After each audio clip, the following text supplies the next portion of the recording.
मुस्लिम league एक ऐसा नाम जो वफादारी के वादे से शुरू हुआ और जिसका अंत हुआ भारतीय उपमहाद्वीप के विभाजन पर। आज हम इसी के सफर को समझेंगे। ये एक ऐसी कहानी है जिसने, आप कह सकते हैं, इतिहास की दिशा ही बदल कर रख दी। तो सबसे बड़ा सवाल यही है ना, कि आखिर एक ऐसा ऑर्गेनाइजेशन जिसकी नींव ही ब्रिटिश हुकूमत के प्रति वफादारी पर रखी गई थी, वो भारत के बंटवारे की सबसे बड़ी वजह कैसे बन गया। मतलब ये एक ऐसा पॉलिटिकल शिफ्ट था जिसने साउथ एशिया का नक्शा ही हमेशा हमेशा के लिए बदल दिया। तो चलिए एक एक कर उन घटनाओं को समझते हैं जिन्होंने इस पूरे बदलाव को अंजाम दिया। देखिए, इस पूरी कहानी को समझने के लिए हमें थोड़ा पीछे जाना होगा। इसकी जड़ें मिलती हैं 1857 के विद्रोह के बाद के दौर में। ये वो समय था जब भारत के मुसलमानों को एक नए पॉलिटिकल रास्ते की, एक नई दिशा की जरूरत महसूस होने लगी थी। तो उस दौर की राजनीति को आप कह सकते हैं 3 बड़ी घटनाओं ने शेप किया।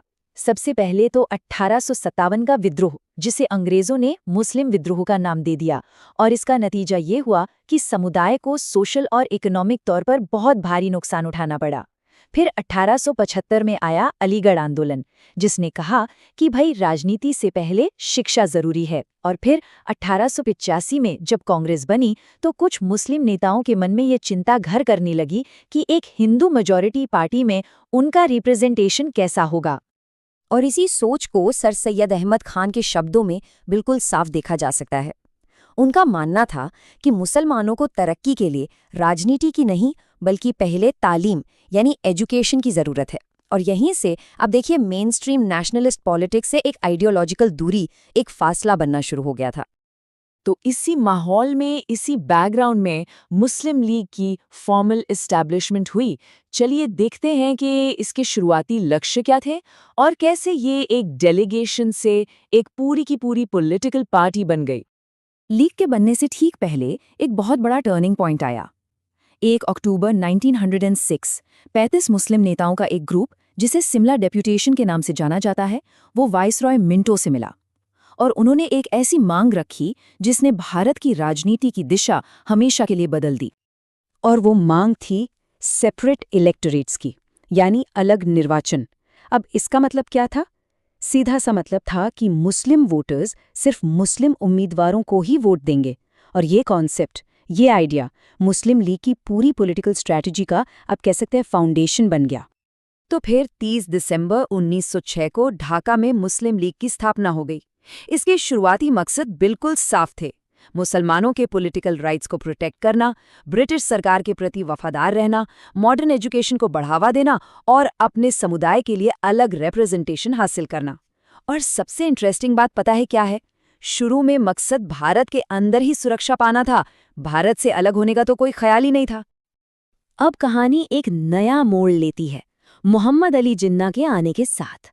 ये वो दौर था जब कांग्रेस के साथ यूनिटी की एक उम्मीद जगी थी, एक झलक दिखी थी। लेकिन फिर रिश्ते ऐसे बदले कि कभी पहले जैसे नहीं हो पाए। साल था 1913 जब मोहम्मद अली जिन्ना मुस्लिम लीग में शामिल हुए। और सबसे हैरानी की बात तो ये है कि उस वक्त उन्हें हिंदू मुस्लिम एकता का दूत यानी ambassador of Hindu Muslim unity कहा जाता था। जरा सोचिए, ये उनके बाद के पॉलिटिकल स्टैंड से कितना अलग है। दिखाता है कि राजनीति कितनी अनप्रेडिक्टेबल हो सकती है। और इस यूनिटी और डिवीजन की कहानी को 2 पैक्ट्स ने डिफाइन किया। एक तरफ था 1916 का लखनऊ पैक्ट, जो कांग्रेस और लीग के बीच कोऑपरेशन का, आप कह सकते हैं, हाई पॉइंट था। तो दूसरी तरफ 1928 की नेहरू रिपोर्ट, जिसने सेपरेट इलेक्टोरेट्स को खत्म करने का प्रपोजल रखा। और बस यहीं से दोनों पार्टियों के रास्ते हमेशा हमेशा के लिए अलग हो गए। तो अब जो मांग थी वो सिर्फ पॉलिटिकल सेफगार्ड्स तक सीमित नहीं रही। अब ये एक अलग नेशनलिस्ट आइडियोलॉजी में बदल रही थी।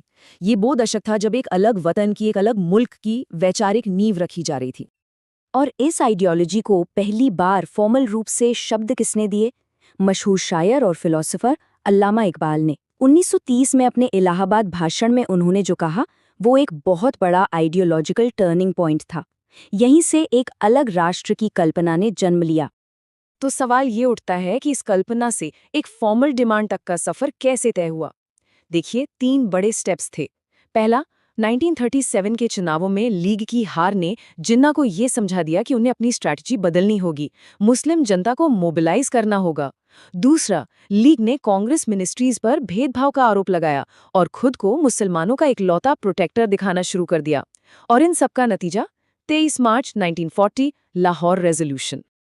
और अब हम इस कहानी के आखिरी और सबसे डिसाइसिव चैप्टर में पहुंचते हैं, वो दौर जहां पाकिस्तान की मांग सिर्फ एक पॉलिटिकल डिमांड नहीं रही, बल्कि एक ऐसा आंदोलन बन गई जिसे रोकना अब लगभग नामुमकिन था। इस दौर की सबसे बड़ी घटना 1 नंबर 90%। 1945-46 के चुनावों में मुस्लिम लीग ने 90% मुस्लिम सीटें जीतीं। ये पाकिस्तान की मांग के लिए एक जबरदस्त, एक क्रिस्टल क्लियर मैंडेट था। इस चुनावी जीत के बाद जो हुआ वो बहुत दुखद था।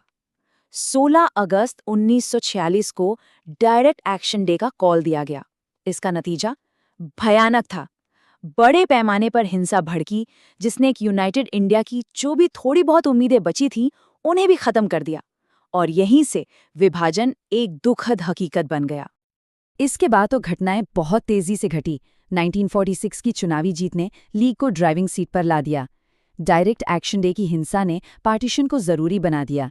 जून 1947 में माउंटबैटन प्लान ने इस पर मोहर लगा दी, और आखिरकार अगस्त 1947 में भारत और पाकिस्तान 2 आज़ाद मुल्क बन गए। तो मुस्लिम लीग अपने 40 साल के सफ़र में अपने मकसद तक तो पहुंच गई, लेकिन ये कहानी एक बहुत बड़े सवाल पर आकर खत्म होती है।